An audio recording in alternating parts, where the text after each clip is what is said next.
Today I'd like to share with you some outside-the-box thinking on managing the heat inside of a parked car. So it's a nice balmy 92 degrees outside. Let's see what the inside temperature is. While inside the car it's between 119 and 127 degrees. The roof is 129 degrees. And the reason why it's that hot is because the actual body of the car is sitting at about 151 degrees Fahrenheit. Right away, I can think of about 5 different ways to keep your car cool. Of course, the most obvious, park in the shade. Park facing toward or away from the sun. This minimizes the amount of steel on your car that's being warmed up. If you have a moonroof, park so that it will catch the wind and move some cool air into your car. You can install solar shields in every window of the car. See my link above for how to do this.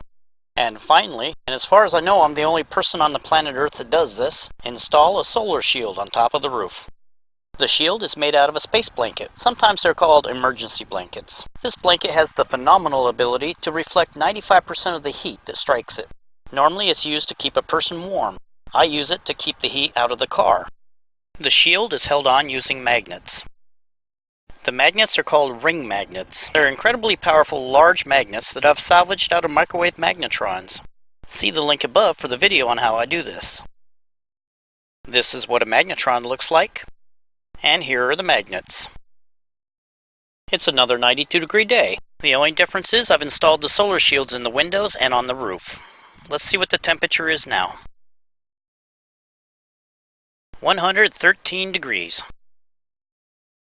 The roof temperature has dropped to 122. That's close to 10 degrees cooler than without the shield. Let's take a look at how I built this. As I mentioned before, the key player in this design is the survival blanket. But the survival blanket's extremely flimsy. It's going to need to be beefed up.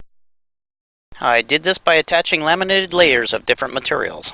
Since I actually built this before I was making videos, I'll just have to show you pictures of the completed project and explain it. The first layer, and most important, the space blanket. Then we have a layer of 10 mil plastic. This gives you a good base layer to hold the spray glue that you're going to use to attach the space blanket with. Next comes a stiffener.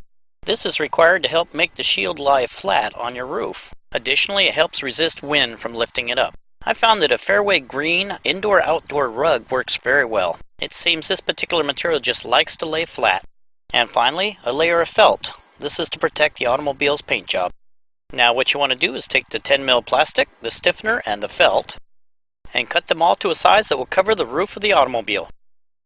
Break out your sewing machine and sew it all together. I found a nice zigzag pattern works pretty good. Now you want to go back and cut a slot so your moonroof can still open. You don't want the wind catching this slot and pulling it back. So while you're sewing up the edges of the slot you just cut, install 2 nylon straps to keep the slot from going any wider than the moonroof does. Here we'll see you want the slot to be able to open up about 2 inches. Now you want to run a layer of vinyl tape around the perimeter of the base you just built. Apply it directly to the felt. Vinyl tape will stick to just about everything, including felt. And later in the build process, this will give us a place to attach our space blanket. Now that the shield base is complete, let's attach the space blanket. Since the space blanket is so flimsy, you're going to find out that you have to replace the space blanket every season. Remove as much of the old blanket as you can before you install a new one. First, you unwrap the blanket. As you can see, this could be quite the daunting task. Once the blanket is unfolded, set it aside, then grab a can of spray adhesive. With the 10 mil plastic facing up, you want to apply a liberal coating of adhesive to the entire area. With the aid of an assistant, spread out the blanket, hold it tight, then lower it down on top of the glue. Once it's down, smooth out all the wrinkles and get rid of all the air bubbles. Place some weight on top of the entire project and let your glue cure. After the glue has cured, about an inch out from your assembly, you want to trim away all the excess space blanket. Use extreme caution while you're doing this because it will tear very easily in the wrong direction. That's the reason why I'm cutting it the way I am now. Flip your project over so the space blanket is on the bottom. Remember that vinyl tape you installed earlier? Well, now we're going to use it. Fold the space blanket around the edge of the project and use Scotch tape on it to hold it down. Do this all the way around the project. Now, using a very sharp knife, cut the space blanket at your moonroof opening. Be sure not to cut your nylon straps. Again, you'll want to tape the edges of your cut space blanket. In this case, I'm using vinyl tape because it's going to be exposed to the elements. Finally, to make it easier to install properly, draw some arrows pointing forward. That way your moonroof opening will always be in the correct orientation.